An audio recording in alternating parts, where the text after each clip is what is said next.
요나서 2장 1절에서부터 10절 말씀입니다. 요나서 2장 1절에서부터 10절 말씀 우리 함께 보겠습니다.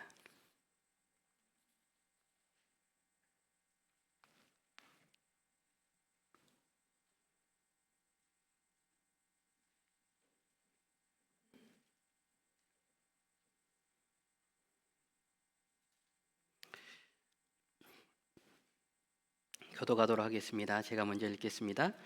요나가 물고기 뱃속에서 그의 하나님 여호와께 기도하여 이르되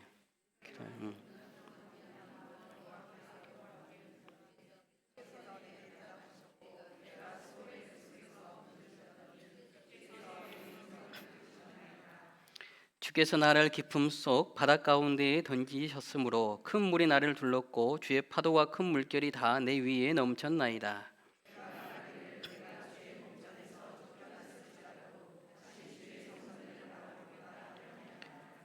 물이 나를 영혼까지 둘러싸우며 깊음이 나를 에워싸고 바다풀이 내 머리를 감쌌나이다.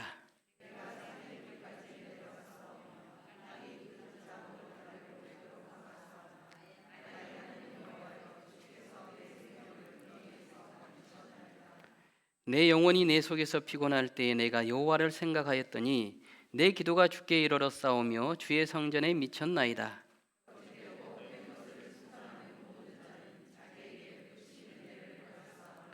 나는 감사하는 목소리로 주께 제사를 드리며 나의 소원을 주께 갚겠나이다.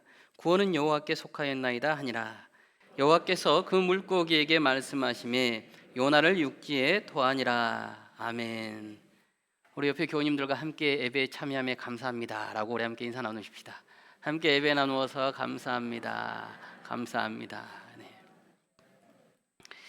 여러분, 오늘 이 자리에 계신 성도님들 중에서 어머니 뱃속에서 나오면서부터 바로 걸음마를 하신 분들은 한 분도 계시지 않을 겁니다. 똑바로 걷기 위해서, 이 걷는다는 행위를 위해서 우리는 수없이 수천 번, 수만 번 일어섰다가 넘어지기를 반복하였을 거예요. 그 실패를 통하여서 우리는 걷는 행위, 이 성공의 행위를 맛보게 됩니다. 알게 되는 것이죠. 이렇게 반복을 통해서 우리는 모든 것을 배우게 되는데요. 세상은 성공이라는 단어에 대단히 열광합니다. 이 테슬라 자동차의 CEO 일론 머스크가 세운 이 로켓 발사를 위한 기업이 하는 군데 있습니다. 스페이스 X라고 하는데, 이 기업에서 이제 민간인 최초로 로켓을 발사하겠다라고 계획을 발표하고 2006년, 2007년, 2008년 동안 펠컨 1을 발사하는데 3번에 걸쳐 모두 다 실패합니다.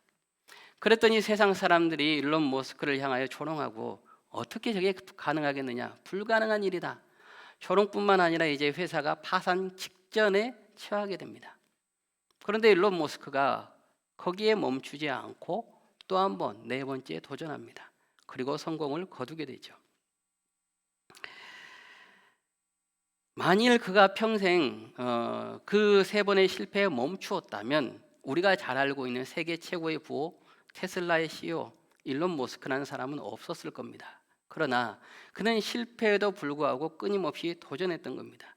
그렇게 하여서 일론 머스크 하면 우리는 세계 최고의 부호, 테슬라 전기 자동차뿐만 아니라 스페이스 X라는 민간인 로켓 발사 기업을 가지고 있는 대단한 기업가로 우리는 인식하게 됩니다.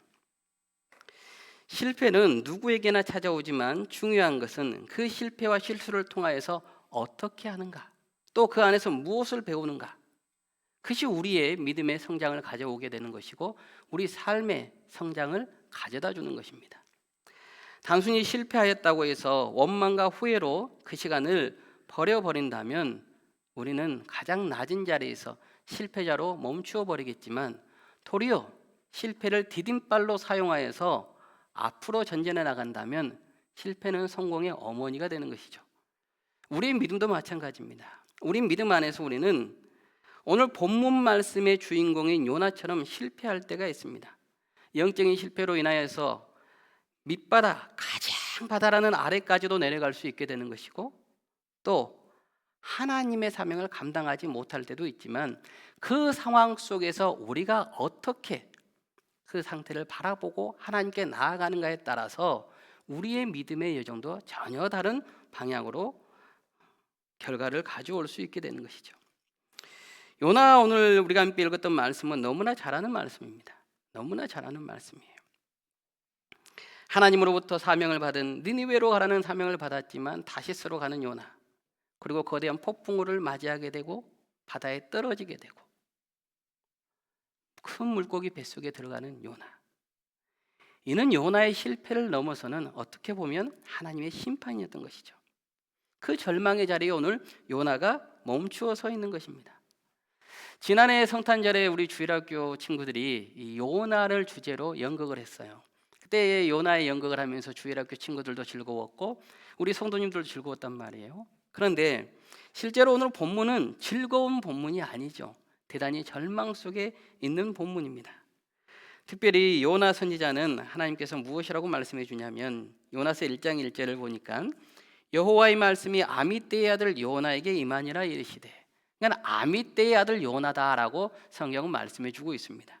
또 열왕기하 14장 25절 말씀을 보시면 이스라엘의 하나님 여호와께서 그의 종 가드 헤벨 아미떼의 아들 선지자 요나를 통하여 하신 말씀과 같이 여로보암이 이스라엘 영토를 회복하되 하맛 어귀에서부터 아라바 바다까지 하였으니, 그러니까 선지자 요나가 아모스 선지자와 동시대에 활동했던 이 여로보암 20대 활동했던 선지자임을 오늘 성경은 말씀해 주고 있는 것이죠.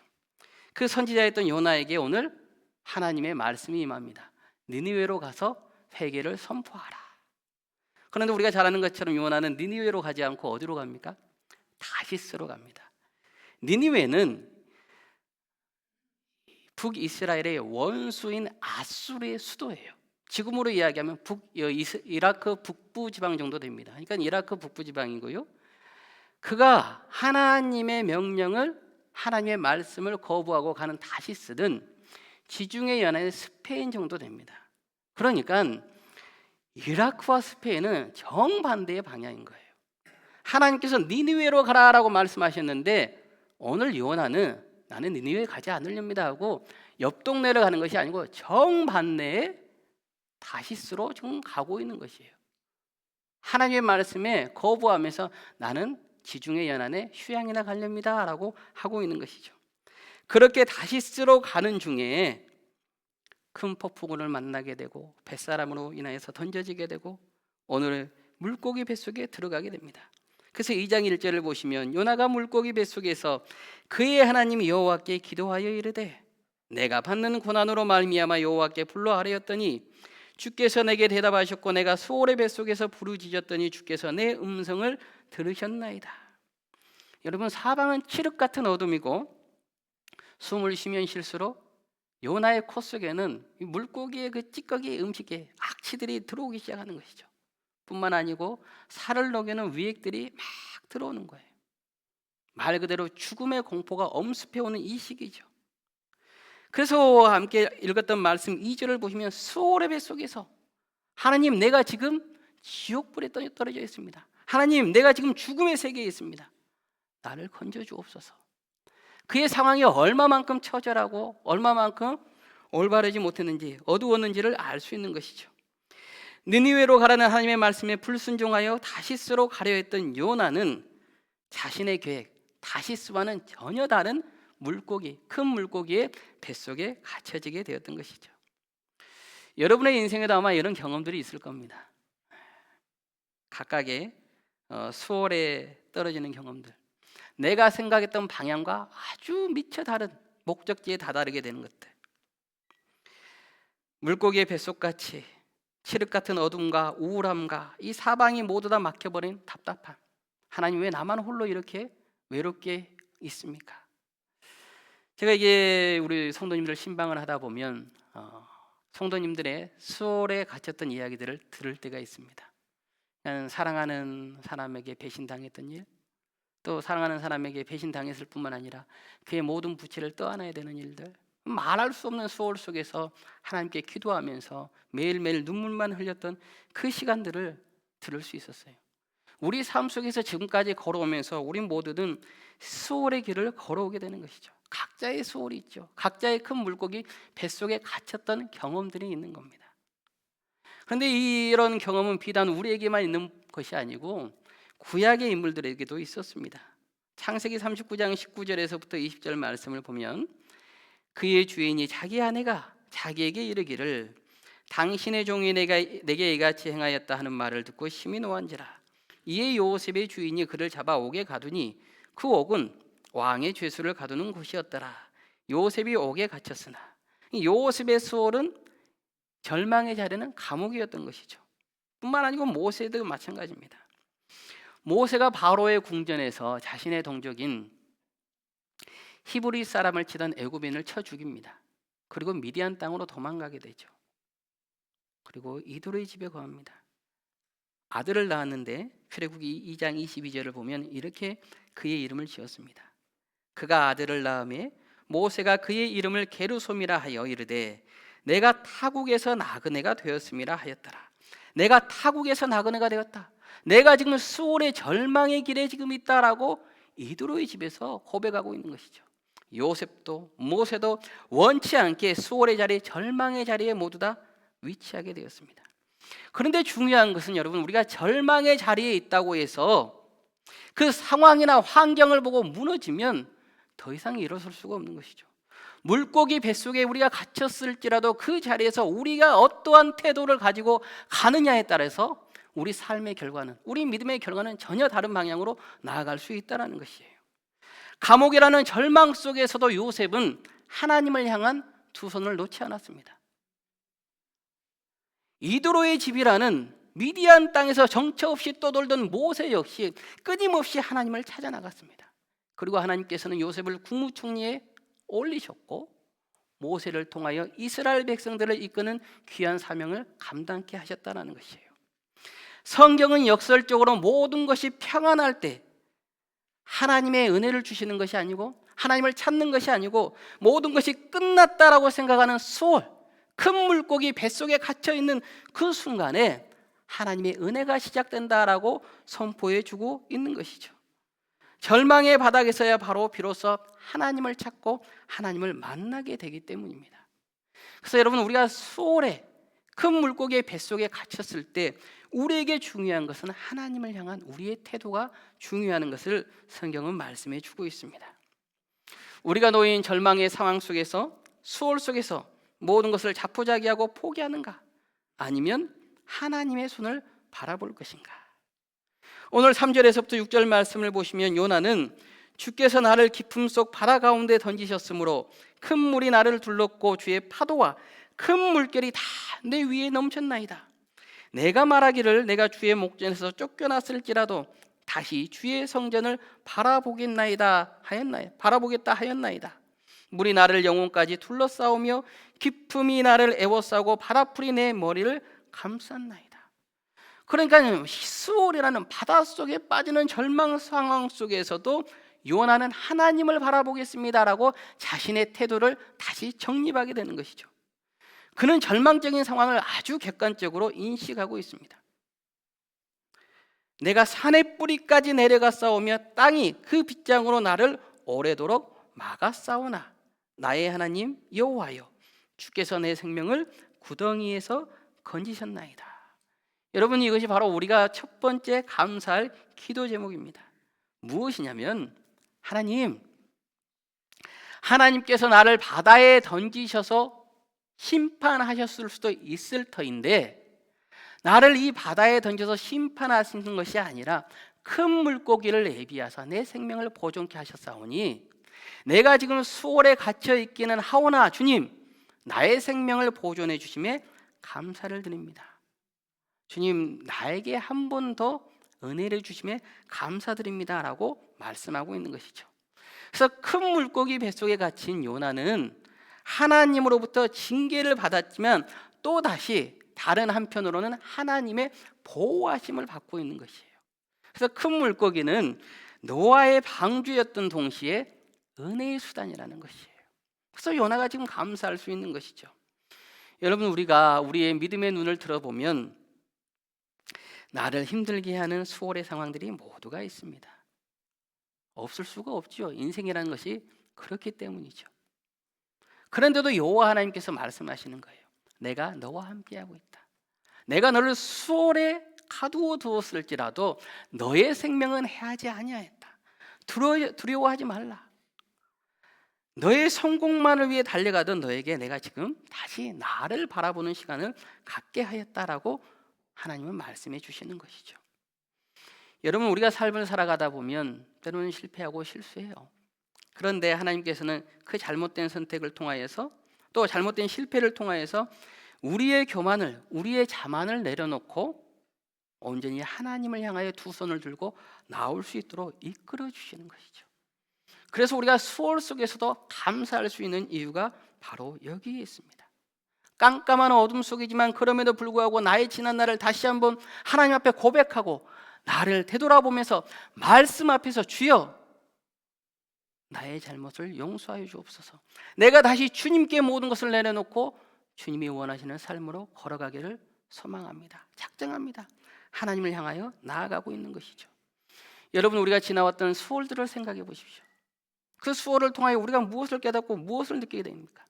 하나님의 계획, 나를 향하신 하나님의 사랑, 그 어려움 속에서도, 어둠 속에서도, 절망 속에서도 나와 함께 해주시는, 힘을 주시는 여호와 하나님. 여러분, 그 은혜를 가지고 우리가 하나님께 감사로 나아가는 복된 성도님들 되시기를 주님의 이름으로 축복하고 기도하겠습니다. 그렇다면 이 절망의 빗속에서 우리는 어떻게 감사의 고백을 이어나갈 수 있는가? 7절을 보시면 이렇게 고백합니다. 내 영혼이 내 속에서 피곤할 때에 내가 여호와를 생각하였더니 내 기도가 주께 이르러 싸우며 주의 성전에 미쳤나이다. 여러분, 7절에서 피곤하다라는 것은 내가 육체적으로 힘들다라는 것이 아니에요. 내가 주님 절망에 갇혔습니다. 이 절망적인 상황 속에서 내가 어떤 것도 할 수 없습니다라고 고백하고 있는 것이죠. 요나는 자신의 잘못된 선택으로 인하여서 그 실패와 좌절 앞에서 하나님을 바라봅니다. 그리고 말합니다. 주님, 내가 절망적인 상황 속에서 아무것도 할 수가 없습니다. 시편 42편 2절 말씀을 보시면 내 영혼이 하나님 곧 살아계시는 하나님을 갈망하나니 내가 어느 때에 나아가서 하나님의 얼굴을 배울까? 내가 하나님을 갈망합니다. 하나님, 내 영혼이 이제 너무나 절망적이어서 하나님 외에는 그 누구도 나를 이 수월에서 건져주실 자가 없습니다. 주여, 내 부족함을 바라봅니다. 여러분, 오늘 절망의 상황 속에서 요나는 상황을 바라보고 묵상하지 않습니다. 주님, 내 상황이 너무나 칠흑같이 어둡습니다. 악취가 나고요, 위액이 나를 녹이려고 합니다 하고 고백하지 않습니다. 여호와를 묵상하는 것이죠. 내 영혼이 내 속에서 피곤할 때 내가 여호와를 생각하였더니, 여호와를 묵상하였더니 내 기도가 주께 이르러 싸우며 주의 성전에 미쳤나이다. 여러분, 그 칠흑 같은 큰 물고기의 뱃속에서 어떻게 주의 성전을 바라보겠습니까? 그런데 오늘 요나가 고백하는 것은 하나님의 신실하신 그 언약을 묵상하는 거예요. 주님, 내가 하나님을 먼저 생각합니다. 내가 하나님을 바라봅니다. 내가 주님의 언약을 기억합니다. 주의 말씀을 통하여 내가 다시 주님을 바라봅니다. 그리고 8절을 보시면 거짓되고 헛된 것을 숭상하는 모든 자는 자기에게 베푸신 은혜를 버렸사오나. 이때 거짓되고 헛된 것을 숭상하였다라는 것은 니느웨의 우상을 섬겼다는 것이 아닙니다. 요나의 계획이었던 것이죠. 요나가 우리 민족만 구원을 받아야지 어떻게 니느웨 이방 나라들이 하나님의 은혜를 받을 수 있습니까? 요나 생각에는 도저히 용납할 수 없었던 것이죠. 요나 스스로 고백하기를 내가 하나님의 생각보다 내 계획을 더 신뢰하였습니다. 내 계획이 하나님 앞에 있다 보니 하나님, 내 생각이, 내 뜻이 우상이 되었습니다라고 고백하는 것이죠. 하나님 앞에서 자신이 얼마나 무능한 인간인지를 다시 한번 고백하는 것입니다. 그리고 9절 우리가 함께 읽도록 하겠습니다. 9절 함께 읽겠습니다. 나는 감사하는 목소리로 주께 제사를 드리며 나의 소원을 주께 갚겠나이다. 구원은 여호와께 속하였나이다 하니라. 아멘. 자신의 모든 연약함을 깨닫고 나서 그가 가장 깊은 곳에서부터 하나님께 기도합니다. 나는 감사하는 목소리로 주께 제사를 드리며 나의 소원을 주께 갚겠나이다. 구원은 여호와께 속하였습니다. 모든 것은 주님께 있사오니 주여, 내가 두 손을 들고 주님 앞에 나옵니다. 주여, 내가 수월 속에 갇혔을지라도 오늘 주님께서 나와 함께 하심을 믿고 내가 여호와의 말씀을 묵상하며 하나님의 성전을 바라보고 그 언약을 다시 한번 결단하고 나가오니 주님, 나의 생명을 주님께서 주장하여 주옵소서. 여러분, 요나가 물고기 뱃속에서 무엇을 할 수 있습니까? 어떤 공로를 할 수 있습니까? 하나님을 위해서 무엇을 섬길 수 있습니까? 아무것도 없죠. 그의 고백은 오늘 주님, 나는 죄인입니다라는 고백이에요. 하나님, 나는 아무것도 할 수 없습니다. 그래서 여러분, 우리 진정한 감사라는 것은 하나님, 내가 내 노력으로요 이만큼 이루었습니다가 아니에요. 하나님의 은혜를 빙자해서 내가 이만큼 받았기 때문에 하나님 내가 감사합니다가 아니고, 교만의 제사가 아니고 진정으로 하나님 앞에 주님, 나는 아무 공로 없습니다. 그럼에도 불구하고 나를 구원하여 주시고 나를 통하여 주님의 귀한 일들을 이루어 주시니 감사합니다. 두 손을 들고 감사하는 거예요. 여러분, 우리가 오늘 이 수월의 뱃속에 있을지라도 주님 앞에 감사할 제목은 여호와 하나님께서 우리와 함께 하시기 때문입니다. 나는 아무 공로 없지만 주님께서 나를 이끌어 가시기 때문입니다. 그래서 수월의 자리에서 여러분, 우리는 도리어 하나님의 감사를 회복하게 되고 하나님의 축복을 알아가게 되는 것이죠. 여러분, 믿음의 삶을 걸어가시다 보면 언제 가장 절실하게 하나님을 찾습니까? 평안할 때요. 우리의 삶을 보면 여러분, 우리가 주여 하고 기도를 하지만 평안할 때의 주여와 수월의 뱃속에 갇혔을 때의 주여는 그 절실함 자체가 다릅니다. 아무리 평안할 때 주여를 외쳐도 그 절실함이 나오지 않아요. 그러나 수월의 뱃속의 자리에서는 주여를 외칠 때 말할 수 없는 우리의 모든 마음과 뜻과 정성과 힘이 다 들어갑니다.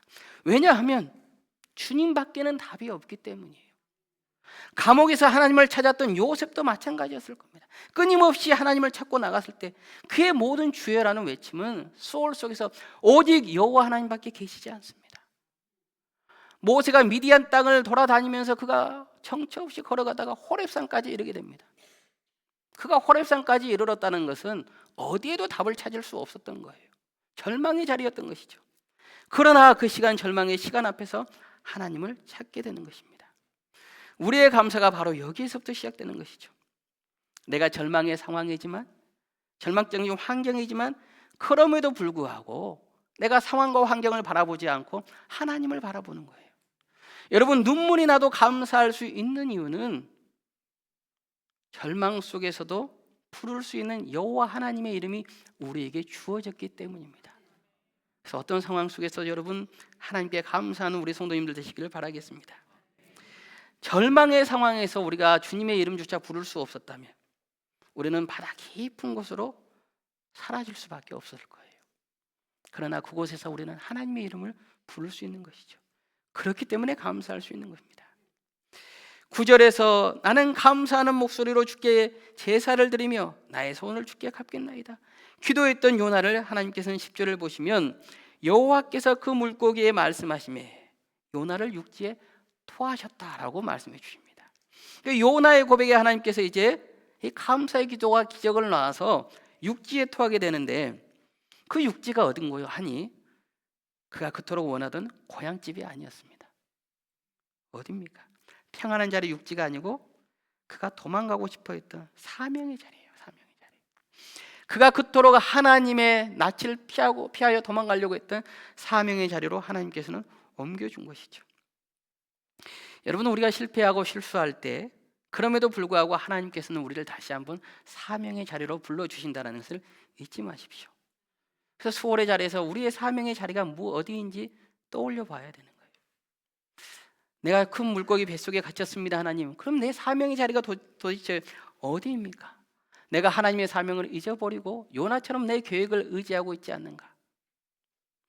우리가 지난주에 시몬 베드로에 대해서 함께 나누었는데요, 여러분, 시몬 베드로가 예수님의 말씀에 의지하여서 놀라운 기적을 맛보죠. 그가 배도 버려두고 모든 것을 버려두고 주님을 따라갑니다. 그런데 우리가 잘 아는 것처럼 베드로가 예수님을 3번이나 부인해요. 요한복음 13장 37절에서부터 38절 말씀을 보시면 베드로가 이르되 주여, 내가 지금은 어찌하여 따라갈 수 없나이까? 주를 위하여 내 목숨을 버리겠나이다. 예수께서 대답하시되 내가 나를 위하여 내 목숨을 버리겠느냐? 내가 진실로 진실로 내게 이르노니 닭 울기 전에 내가 3번 나를 부인하리라. 베드로가 예수님을 따라가면서 내가 같이 죽겠습니다라고 해놓고 어떻게 해요? 우리가 너무나 잘 아는 내용처럼 이 대제사장의 뜰 앞에서 예수님을 부인한다고요. 난 모른다. 같은 도당이 아니다. 나는 정말 모른다. 그때 누구를 바라보는 겁니까? 예수님을 바라보는 것이 아니고 자신의 생명, 살려고 하는 사람의 계획을 바라보게 되는 것이죠. 자기의 목숨을 바라보게 된다고요. 이 수석제자라는 타이틀이 부끄러울 정도로 실패해버립니다. 예수님을 모른 척했을 뿐만 아니라 예수님께서 십자가에 달려 돌아가시자 그는 함께 왔던 이들과 함께 다시 갈릴리 바다로 떠나갑니다. 그래서 요한복음 21장 3절을 보시면 시몬 베드로가 나는 물고기 잡으러 가노라 하니 그들이 우리도 함께 가겠다 하고 나가서 배에 올랐으나 그날 밤에 아무것도 잡지 못하였더니. 베드로가 배도 버리고 그물도 버리고 다 예수님을 따랐는데 이제 예수님께서 십자가에 달려 돌아가시자 다시 물고기 잡으러 가요. 그런데 성경은 무엇이라고 말씀하냐면 그날 밤에 아무것도 잡지 못하였다. 예수님께서 베드로를 부르셨던 그날 밤처럼 그가 아무것도 잡지 못했음을 성경은 말씀해 줍니다. 성경이 요한복음 21장 3절에서 끝났다면 우리가 아는 베드로 사도는 없었을 겁니다. 그런데 예수님께서 어떻게 합니까? 베드로를 찾아오세요. 그리고 21장 하반절을 보시면 베드로를 향하여서 내 어린 양을 먹이라. 내 양을 치라. 내 양을 먹이라. 실패했죠. 그러나 주님께서는 베드로를 떠나지 않으시고 그 실패 앞에서 말씀하십니다. 너의 사명의 자리가 어디냐? 너가 정말 갈릴리 바다에서 물고기 잡고 끝날 사명이 있느냐? 너는 내 양을 치고 내 양을 먹여야 되는 사명이다. 너 왜 그곳에 있느냐? 너 다시 내 자리로 돌아와라 라고 성경은 말씀해 주고 있는 것이죠. 오늘 요나를 육지에 토한 것처럼 하나님께서는 우리에게 다시 사명의 자리를 물어보고 계시다는 것입니다. 이것이 우리가 세 번째 감사의 이유입니다. 우리가 수월의 자리에서도 다시 함께 하시는 하나님께서 우리를 불러주시는 이유는 그래 너 다시 평안하게 살아가라. 너 지난번처럼 그냥 영적 타성에 젖어서 그냥 살아가라 라고 말씀하시는 것이 아니고 다시 한번 너의 모든 교만과 자만을 내려놓고 나 여호와 하나님만을 바라봐라. 너의 자리가 어디니? 내가 너를 부른 이유가 무엇이니? 다시 우리에게 말씀하시는 것이죠. 우리는 물고기 뱃속에서 하나님의 음성을 들을 수 있어야 되는 겁니다. 그것이 우리 믿음의 태도여야 되고 우리가 진실로 그 수월의 뱃속에서 감사할 수 있는 이유라는 것입니다. 이것이 바로 감사의 결과이죠. 결론이죠. 감사는 구원받아서 고맙다, 감사하다라고 끝나는 것이 아닙니다. 사명의 자리, 순종의 자리까지 나오는 것이죠. 내가 가고 싶지 않은 니느웨일지라도 내가 외면하고 싶어 했던 그 사명의 자리일지라도 그럼에도 불구하고 하나님의 그 말씀을 따라서 걸어가는 것이에요. 그것이야말로 주님께서 우리를 불러주신 가장 큰 이유임을 잊지 마시길 바랍니다. 말씀을 다시 한번 정리하겠습니다. 우리가 첫 번째 감사해야 되는 이유는 여러분 우리가 수월의 상황에 있더라도 그 어디에서도 나를 버리지 않는 여호와 하나님께 감사하시길 바랍니다. 우리가 지금 수월의 상황에서 모든 칠흑 같은 어둠 속에서 뼈가 많은 고통 중에 있을지라도 내 생명의 호흡을 허락하신 하나님을 바라보면서 여러분 상황 때문에 사명을 감당할 수 없습니다가 아니고 하나님을 향하여 두 손을 두는 그 태도로 주님 앞에 감사하며 나오는 우리 성도님들 되시길 바라겠습니다. 두 번째는 나의 부족함을 깨닫게 하시는 하나님의 은혜에 감사하시길 바랍니다. 하나님의 모든 계획은 나의 계획이 아니라 여호와 하나님께 있음을 다시 한번 생각하시고 그 하나님의 놀라우심 앞에 우리의 모든 계획을 내려놓으시길 바랍니다. 내 힘과 능력으로는 도저히 불가능합니다. 하나님, 나는 여전히 부족하고 모자랍니다. 그러나 주님의 계획으로 나를 인도하옵소서. 나의 부족함을 알고 주의 능력을 아오니 주여 그 은혜에 내가 감사하고 나가겠습니다. 나를 이끌어 주옵소서. 나의 부족함을 깨닫게 하시는 하나님께 감사하는 우리 성도님들 되시길 바라겠습니다. 마지막 세 번째로는 여러분 나를 부르시는 사명에 감사하십시오. 하나님의 생각을 나의 생각으로 바꾸어서 나의 의지로 주님의 사명을 버려버리는 우리는 실패를 자주 범하게 됩니다. 실수하였겠죠. 여전히 불순종하고 모자란 나는 쓸모없다라고 할 수 있지만 하나님께서는 그런 우리를 버리지 않으시고 육지에 토해 주십니다. 다시 사명의 자리에 불러주십니다. 여러분, 우리 한 명 한 명은 다 모두 다 하나님께 부름받은 사명자임을 잊지 마시길 바랍니다. 그 사명을 주심에 감사하면서 주여, 내가 그렇다면 어디의 자리로 나아가야겠나이까? 주여, 오늘 주님께서 나를 부르신 그 자리에, 그 사명의 자리에 나아가겠습니다 라고 고백하면서 감사의 마음으로 전진해 나가는 우리 성도님들 되시길 바라겠습니다. 사명의 자리에 올라서서 우리가 감사를 회복할 때 우리는 수월의 이 물고기 뱃속에서 하나님 앞에 나아가게 되고, 그 수월, 어두컴컴하는 그 절망의 자리가 도리어 거룩한 성전에서 하나님의 영광과 살아계신 하나님의 은혜를 맛보는 복된 자리가 될 줄로 믿습니다. 여러분, 우리는 끊임없이 실패합니다. 끊임없이 실수할 겁니다. 그것은 도리어 다시 말한다면 내가 살아있다라는 것이고 우리가 성장할 가능성이 있다는 것이기도 합니다. 우리는 때로는 실패하고 실수하지만 그 상황을 바라보지 마시고 우리가 그럼에도 불구하고 살아 역사하시는 하나님을 바라보면서 전진해 나가시기를 바라겠습니다.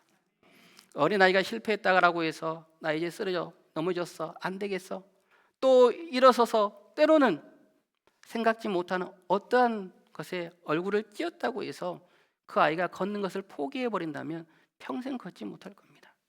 때로는 아픔도 있겠죠. 어려움도 있을 겁니다.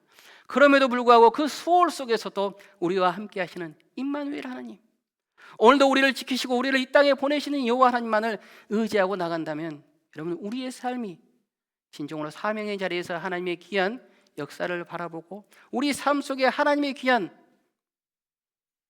사명, 계획들이 일어나는 기적을 목격하는 그 목격의 증인의 삶을 걸어갈 수 있을 줄로 믿습니다.